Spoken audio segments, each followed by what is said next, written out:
qui décide de le limoger, la Commission électorale nationale autonome. On en parle encore une fois. Et je le rappelle, comme vous le savez, il est peut-être remplacé à la tribune des médias Mombeya. Il est remplacé par l'inspecteur général d'État à la retraite, Abdoulaye Sylla. Peut-être une décision qu'on attendait ou qu'on n'attendait pas du tout. Certains l'attendaient depuis 2011. Oui, parce que Doudou Ndir, pour rappel, a été nommé pour remplacer l'ancien président de la Sénat. Et c'était le 24 décembre 2009.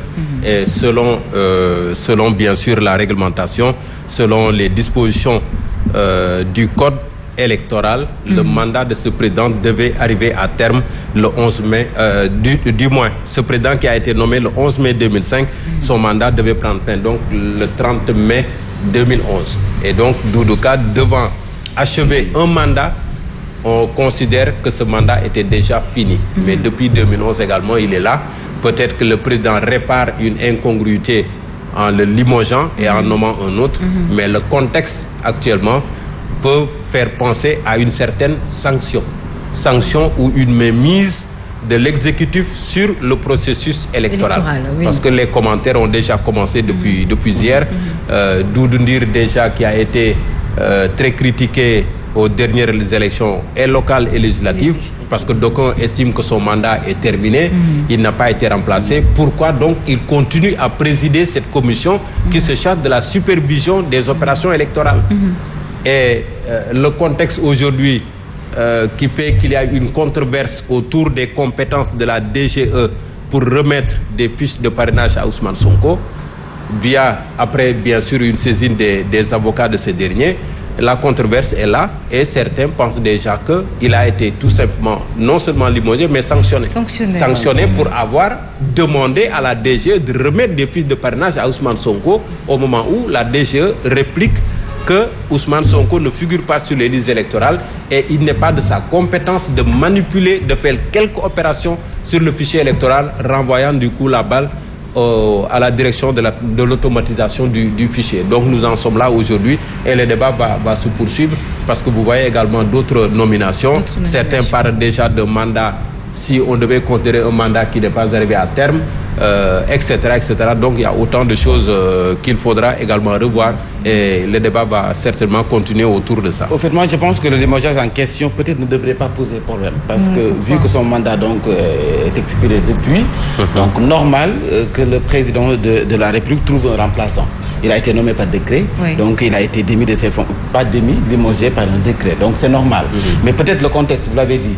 Pourquoi attendre ce moment précis pour le remplacer? Peut-être Doudou Ndir a été emporté par donc ce problème entre Sénat et la direction générale des élections. Peut-être c'est là où se situe. Oui, une interrogation peut-être sur le timing. Le timing. Pourquoi peut-être on se pose la question de savoir ce matin. C'est pour cela que d'aucuns le qualifie donc de sanction. Il a été sanctionné. Et pourtant, il a été limogé parce que son mandat donc est expiré. Donc c'est naturel qu'on le remplace. Donc, mais pourquoi attendre ce moment? Alors, c'est là où se situe le problème. Peut-être le changement, il y aura comme vice-président, bien sûr à la Sénat, Ndadi Touré, qui est magistrat à la retraite, encore une fois. Peut-être, qu'en pensez-vous véritablement? Avoir le profil de ces nouveaux membres qui ont été nommés, dont des administrateurs civils à la retraite, des magistrats à la retraite, et même une journaliste, notre consoeur Ndaïro Koyomboch, qui est connue également pour son intégrité mais surtout son professionnalisme, c'est peut-être une variation parce que tous ces gens quand même on peut valablement dire peut-être qu'ils font leur métier, qu'ils ont déjà pratiqué leur métier et peut-être que par moment ou de toute leur carrière ils ont excellé et c'est des gens peut-être intègres qui peuvent justement superviser le processus électoral parce qu'il nous faut des hommes intègres justement à la Sénat pour pouvoir arbitrer des litiges, pour pouvoir juger quand il s'agit de juger, de donner un verdict, de sanctionner, parce qu'également c'est ça le rôle, contrôler et même s'il le faut, redresser des situations s'il y a lieu. Et donc autant de profils qui font penser que nous allons avoir une nouvelle Sénat, autant de profils également qui peuvent à la limite faire considérer que peut-être que cette Sénat va pouvoir bien faire son travail. Mais on se pose également la question de savoir, surtout sur les quotidiens ce matin, pourquoi Macky Sall a attendu après 30 mois, bien sûr leur mandat a expiré. Pourquoi attendre ce moment-là? Encore une fois, c'est une équation qui revient. C'est également... ça devient une polémique, on va dire. Parce que le mandat des membres de la Sénat, c'est pour, je pense, 10 ans. Oui, et il faut arriver à peut-être renouveler le tiers. Non seulement on n'a pas renouvelé le tiers, mais on a changé beaucoup de gens, et ce qui pose également problème. En attendant peut-être de voir ce que ça va donner, mais nous en sommes encore là.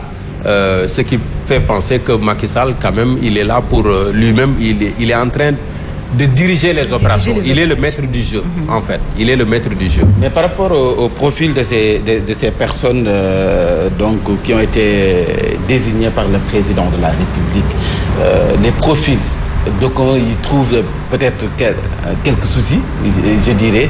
Je vais taire le nom peut-être pour le moment, mais il y a un de ces personnes qui ont été nommées que les gens qualifient de militants de première heure. De première heure. Oui, de Benno Bokk-Yakaar. De APR. Donc, et nous savons tous qu'au niveau de la Sénat ou de la Direction générale des élections, il nous faut des personnes neutres pour donc pouvoir espérer des élections donc dans la transparence. Mais si aujourd'hui des gens pensent que donc des personnes ont été nommées uniquement pour donc exécuter les décisions du chef de l'État ou ce que leur donc demande le chef de l'État de faire, est-ce que ça ne va pas poser problème par rapport aux élections, par rapport à ce que les gens souhaitent avoir par rapport à ces élections, donc des élections donc transparentes, libres et transparentes. Donc, il faut des profils neutres. Ouais, il y a beaucoup à s'interroger sur les profils, mais je me rectifie, le mandat des membres de la Sénat, c'est pour 6 ans, renouvelable au tiers tous les 3 ans. Très bien. Donc c'est un peu ça, mais on va toujours s'interroger au sujet de ces profils, au sujet de la composition. Le contexte également est là pour servir d'analyse, mais déjà d'appréciation.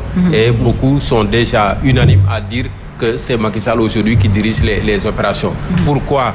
Parce que tout simplement, il veut certainement dans une logique d'isolation d'Ousmane Sonko. Il est toujours peut-être dans cette logique, mais on verra bien avec le recours attendu ou la décision attendue. Justement après cette saisine des avocats qui ont décidé en tout cas de l'agence judiciaire de l'État qui conteste la décision du juge de Ziguinchor, voilà, qui ordonne de réhabiliter Ousmane Sonko sur les listes électorales. Alors on a appris également hier à Mamadou Ibra Kane, un de nos confrères bien sûr, qui a jeté l'éponge tout simplement à la cour présidentielle Pierre-Simon Faye. Pourquoi? On se pose également la question de savoir pourquoi justement le candidat de demain, donc c'est maintenant, a tout simplement décidé peut-être de jeter l'éponge. Si vous avez une petite analyse là-dessus. Demain c'est maintenant, et c'est maintenant seulement qu'il se rend compte qu'il y a pléthore de candidats. Peut-être. Parce que même avant qu'il ne déclare sa candidature, déclaration officielle devant la presse, il y avait déjà une pléthore de candidatures. Et c'est maintenant seulement qu'il s'en rend compte. Bon, nous le félicitons d'ailleurs pour son courage, parce que moi je dis qu'il a été courageux pour avoir pris cette décision. C'est notre doyen, c'est notre aîné dans la profession. C'est quelqu'un également que l'on cite souvent comme exemple parmi les journalistes, en tout cas de renom, qui gardent également leur intégrité physique et morale, bien sûr. Mais bon, nous sommes juste à 1 mois, disons, moins 2 mois même de la fin de la campagne de collecte des parrainages. Et c'est courageux de sa part quand même qu'il renonce. Qui renonce. C'est vrai qu'il y a pléthore de candidats, mais est-ce qu'il n'y a pas autre motivation qu'il n'a pas dit également? Peut-être. Il faut s'interroger parce que cette pléthore de candidats, déjà mardi, j'ai interrogé quelqu'un de la DGE pour un peu essayer de faire le point autour de cette controverse après le refus au mandataire d'Ousmane Sonko de lui remettre des fiches de parrainage. On me signalait qu'il y a eu 258 déclarations de candidature. 258, vous vous rendez compte? Et ça ne s'arrête pas là. 258 fiches qui ont été remises à des candidats à la candidature. Moi, Mamadou Ibra Kane, donc ça nous fait 257. Est-ce qu'après lui, il n'y aura pas d'autres également qui vont renoncer à leur candidature? Ça va peut-être faire 300, hein? On verra bien. Mais en tout cas, pour moi, c'est assez courageux de sa part de vraiment jeter l'éponge en attendant peut-être bien sûr de voir ce que ça va donner. Très bien. Alors, peut-être qu'il va soutenir quelqu'un d'autre. Est-ce que ce n'est pas ça le deal, Pierre Simon? S'il y a deal. Peut-être bien, peut-être bien. Alors, à 8h25, si vous le voulez bien sûr, on va passer tout de suite au journal et c'est dans quelques instants.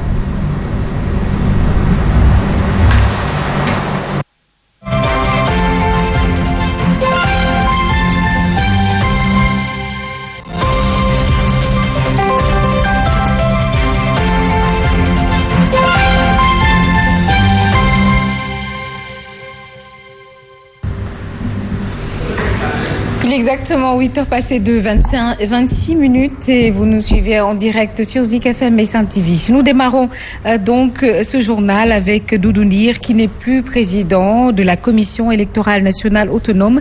Il est donc remplacé par Abdoulaye Sylla, un inspecteur général d'État à la retraite.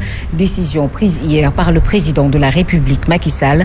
Ndari Touré, un magistrat à la retraite également, est aussi nommé au poste de vice-président de la Sénat.